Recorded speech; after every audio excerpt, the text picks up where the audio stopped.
Bible story time. The story of Moses.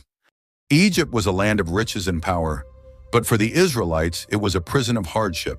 They were slaves forced to build grand cities for their Egyptian masters. Among these oppressed people was a Hebrew family who hid a precious secret. Their son Moses was destined for greatness. Fear gripped the land. Pharaoh, the Egyptian king, had a cruel decree. Every newborn Hebrew boy was to be drowned in the Nile River. But faith and love were stronger than fear. Moses' mother, with a mother's heart, placed her baby in a waterproof basket and hid it among the reeds along the riverbank. Divine providence intervened. Pharaoh's daughter came to bathe, and there in the river, she found the crying baby. Moved with compassion, she took him in as her own, naming him Moses, which means drawn from the water. Growing up in Pharaoh's palace, Moses was raised as an Egyptian prince, yet his heart was with his people. One day, he saw an Egyptian beating a Hebrew slave. In a moment of anger, he killed the Egyptian and hid the body in the sand. When his crime was discovered, Moses fled Egypt to escape Pharaoh's wrath. He found refuge in the land of Midian, where he married Zipporah and became a shepherd. One day, while tending his flock, Moses saw a burning bush that was not consumed by fire. God spoke to him from the flames, revealing himself as the God of Abraham, Isaac, and Jacob. He called Moses to return to Egypt and lead the Israelites out of slavery. Moses was afraid and questioned his ability, but God reassured him, saying, "I will be with you." With trembling heart, Moses returned to Egypt and confronted Pharaoh, demanding the release of the Israelites. Pharaoh refused, and a series of 10 plagues fell upon Egypt. Water turned to blood, frogs invaded the land, lice tormented people and animals, swarms of flies filled the air, disease struck livestock, boils afflicted people, hail destroyed crops, locusts devoured everything green, darkness covered the land, and finally the death of the firstborn. Overwhelmed by the suffering, Pharaoh finally agreed to let the Israelites go. They left Egypt in a hurry, a vast crowd of people with their flocks and herds. The Egyptians regretted their decision and pursued them with chariots and horsemen. Cornered at the Red Sea, the Israelites cried out in fear, but God parted the waters, creating a dry path through the sea. The Israelites crossed safely, but the Egyptian army was swallowed by the returning waters. This miraculous escape was just the beginning of an incredible journey. Want to know what happened next? Then continue watching. Don't forget to subscribe. In the wilderness, God provided for the Israelites with manna from heaven and water from a rock. He gave them laws to live by, the 10 Commandments written on stone tablets. Moses led them for 40 years, teaching them about God and preparing them for the Promised Land. As they reached the edge of the Promised Land, Moses was not allowed to enter. From the top of Mount Nebo, he looked across the Jordan River at the fertile land, flowing with milk and honey. At the end of his long life, Moses died and was buried in a valley in Moab. Moses, the shepherd who became a leader, was a man of faith and courage. His story is a testament to God's power and faithfulness. He led a nation of slaves to freedom. The story of Joshua. The Israelites, after their miraculous escape from Egyptian bondage under the leadership of Moses, found themselves on the brink of a new chapter. They had witnessed the parting of the Red Sea, received the 10 Commandments, and endured the trials of the wilderness. Now, with Moses' life drawing to a close, a new leader was needed to guide them into the Promised Land. Meet Joshua, a man tested in battle, a loyal companion to Moses, and a chosen vessel for God's plan. As Moses' spirit departed, a heavy mantle fell upon Joshua's shoulders. The Israelites, a vast multitude, looked to him with a mixture of hope and uncertainty. Could this man, though capable and experienced, fill the immense shoes of their beloved leader? Joshua, with a heart heavy with responsibility but filled with faith, accepted the challenge. He knew the task ahead was daunting, but with God's guidance, he was determined to lead the Israelites into the Promised Land. Their first hurdle was the formidable city of Jericho, a place shrouded in myth and fortified with imposing walls. God assured Joshua of victory, instructing him to march around the city once a day for 6 days and 7 times on the 7th day. As they marched, the Israelites' faith was tested. Some doubted the wisdom of such a strategy, while others clung to the promise of God. On the seventh day, as the Israelites encircled Jericho for the final time, the walls of the city miraculously crumbled. The Israelites, with courage, stormed the city and claimed it for themselves. The fall of Jericho was a resounding victory, but it was just the beginning. The Israelites faced numerous challenges as they conquered other Canaanite cities and established their presence in the Promised Land. The Promised Land was divided among the 12 tribes of Israel, each receiving their own territory. The process was not without challenges, as disputes arose over land boundaries and tribal rivalries emerged.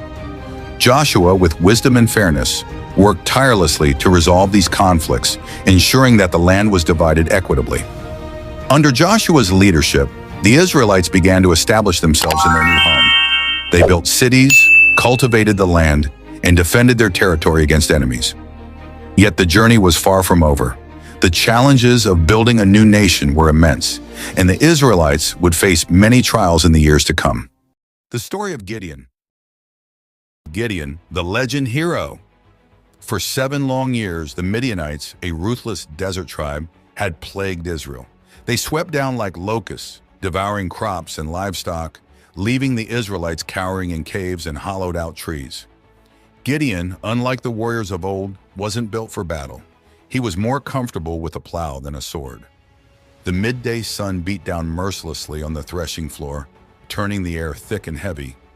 Gideon, a young man with a weary heart, wrestled with a stubborn stalk of wheat, trying hard to sustain his family.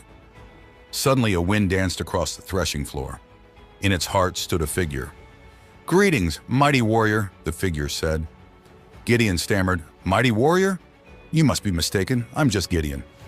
But the figure, who turns out to be an angel of the Lord, drops a bombshell. "Gideon, you will save Israel from the Midianites." Gideon stares at the angel like, "Seriously? Me? But our army is scared and scattered." "We're like sheep facing wolves." The angel chills him with a smile and says, "Don't worry, Gideon. God fights through the faithful, not the strong. He will be your strength." Gideon, unsure of himself, questioned the angel. At the same night, the Lord said unto him to throw down the altar of Baal, his father's house's worshiping, and build an altar unto the Lord on the same spot. And Gideon did as the Lord instructed. By morning, the elders saw it and said one to another, "Who hath done this thing?" And when they inquired and asked, they said, "Gideon the son of Joash hath done this thing." They headed to Joash and request that Gideon has to die for destroying Baal's altar. But Joash said unto all of them, "Will ye plead for Baal? Will ye save him? He that will plead for him, let him be put to death whilst it is yet morning. If he be a god, let him plead for himself, because one hath cast down his altar." After this incident, Gideon is still yet convinced of this divine task given to him. He needed a sign, a tangible proof of this divine mission. He proposed a test, a fleece of wool laid on the threshing floor. If the morning dew soaked the fleece while leaving the ground dry, it would be a sign from God. The angel agreed. That night, Gideon left a fleece outside his window. By morning, the fleece was heavy with dew, while the ground around it remained parched. His heart pounded with a mixture of fear and exhilaration. God was with him. Yet Gideon wasn't satisfied. He craved absolute certainty. So he flipped the test, this time asking for dew only on the ground and the fleece to remain dry. Again, God granted his request.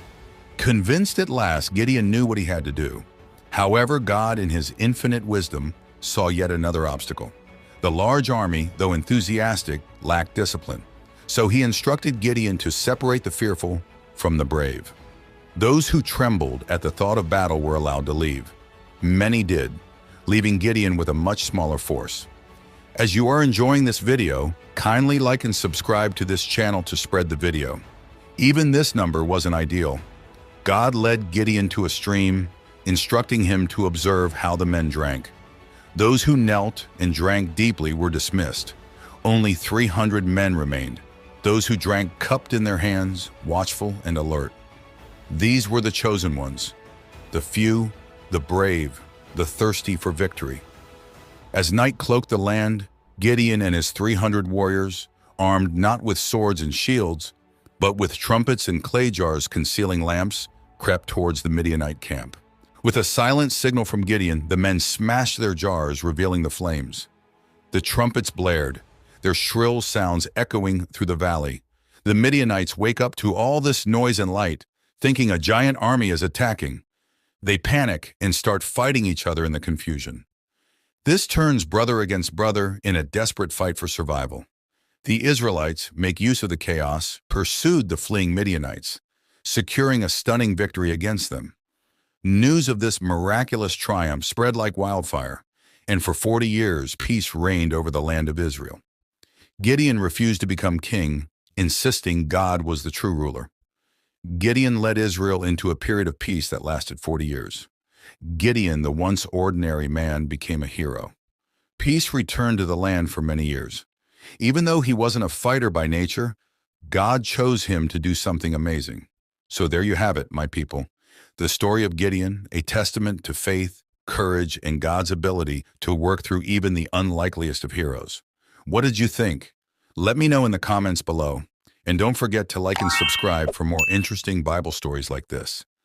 Thank you, and God bless you.